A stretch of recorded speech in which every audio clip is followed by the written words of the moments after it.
రాజకీయం అంటే డబ్బుతో పని, ఎన్నికలంటే డబ్బుతో పని. గెలుపు గుర్రాల పేరిట పార్టీలు అంగబలం, అర్ధబలం ఉన్న బలగాలు లెక్కలేసి బరిలో దింపే రోజులివి. ప్రతి సీటు ముఖ్యమే, దేన్ని తేలికగా తీసుకునే సీన్ లేదు. ఇది ఏపీలోనే కాదు, ఎక్కడైనా ఇదే స్థితి. పర్లేదు, మనవాడే కదా, మనల్ని నమ్ముకుని ఉన్నవాడే కదా, మనతో నడుస్తున్నవాడే కదా, మనకు విధేయుడు కదా అని టికెట్లు ఇచ్చే సిచ్యువేషన్ లేదు. సిట్టింగులు ఎలా ఉన్నా, జనంలో వ్యతిరేకత ఉన్నా సరే టికెట్లు ఇస్తే కొంప మునిగిపోవడం ఖాయం. జగన్ కు అది ఓ పాఠం నేర్పింది. సర్వేలతో జనాభిప్రాయం తెలుసుకుంటూ ఎడాపెడా మార్చేస్తున్నాడు. అది తన వ్యూహం. లాభ నష్టాలకు తనదే బాధ్యత, తప్పు పట్టడానికి ఏమీ లేదు. కానీ నేటి కాలంలో సర్పంచ్ కి టికెట్ ఇవ్వాలన్నా వారి ఆర్థిక పరిస్థితి గురించి ఆరా తీసి భారీగా ఖర్చు చేయగలుగుతారా లేదా అన్నది పరిశీలించి ఆ తర్వాతే టికెట్ ఇస్తారు. అలాంటిది ఎమ్మెల్యే టికెట్ ఇవ్వాలంటే ఇక ఆ అభ్యర్థికి ఎంత ఆస్తి ఉండాలో ప్రత్యేకంగా చెప్పాల్సిన పని లేదు. ఇది మిగతా నాయకుల ఆలోచన తీరు. కానీ ఏపీ సీఎం జగన్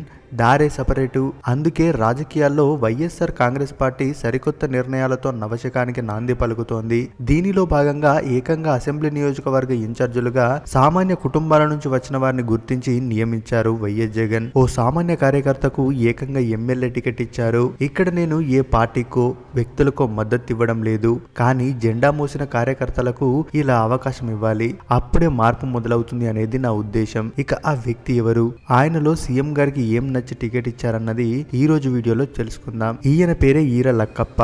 మాజీ సర్పంచ్. లక్కప్ప స్వగ్రామం గుడిబండ మండలం పలారం. తండ్రి దివంగత లక్కప్పది సాధారణ వ్యవసాయ రైతు కుటుంబం.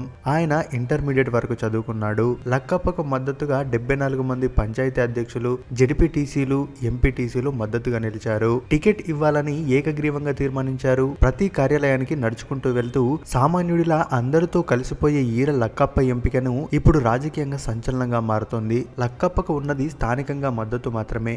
ఇక్కడ మరో విషయం ఏంటంటే, సీటు కోసం లక్కప్ప ఏనాడు సీఎం ను కలవలేదు. పార్టీ ఆవిర్భావం నుంచి జెండా మోస్తున్న కార్యకర్త. దీని ద్వారా వైసీపీ పార్టీ కోసం పనిచేసి చివరి కార్యకర్తకు అవకాశం వచ్చిన సమయంలో ఎలాంటి ప్రాధాన్యత ఇస్తారనేది జగన్ మరోసారి స్పష్టం చేశారు. గతంలో అతి సామాన్య వ్యక్తిగా ఉన్న నందిగం సురేష్ ను ఏకంగా బాపట్ల ఎంపిక చేసిన ఘనత కూడా జగన్ కే దక్కింది. ఈ సందర్భంగా లక్క వీరప్ప మాట్లాడుతూ, అసెంబ్లీ నియోజకవర్గ ఇన్ఛార్జీలుగా తమకు అవకాశం వస్తుందని కలలో కూడా ఊహించలేదన్నారు. అవకాశాన్ని సద్వినియోగం చేసుకుని నాయకులు, పెద్దలు, ప్రజా ప్రతినిధుల సహకారంతో పార్టీ బలోపేతానికి కృషి చేస్తానని చెప్తున్నారు. తమకు ఇంత గొప్ప అవకాశం ఇచ్చిన జగన్ కు జీవితాంతం రుణపడి ఉంటామని తెలిపారు. సామాన్యులకు ఇంత గొప్ప అవకాశం రావడం రాజకీయ వర్గాల్లో హాట్ టాపిక్ గా మారింది. మామూలుగా ఎన్నికల్లో పోటీ చేయాలంటే కోట్లాది రూపాయలు కావాలి, కానీ జగన్ లెక్కలో మాత్రం అభిమానమే కొలమానం. అందుకే పని చేయని ఎమ్మెల్యేలను తొలగిస్తూ కొత్త వారికి ఎక్కువగా అవకాశాలు కల్పిస్తున్నారు.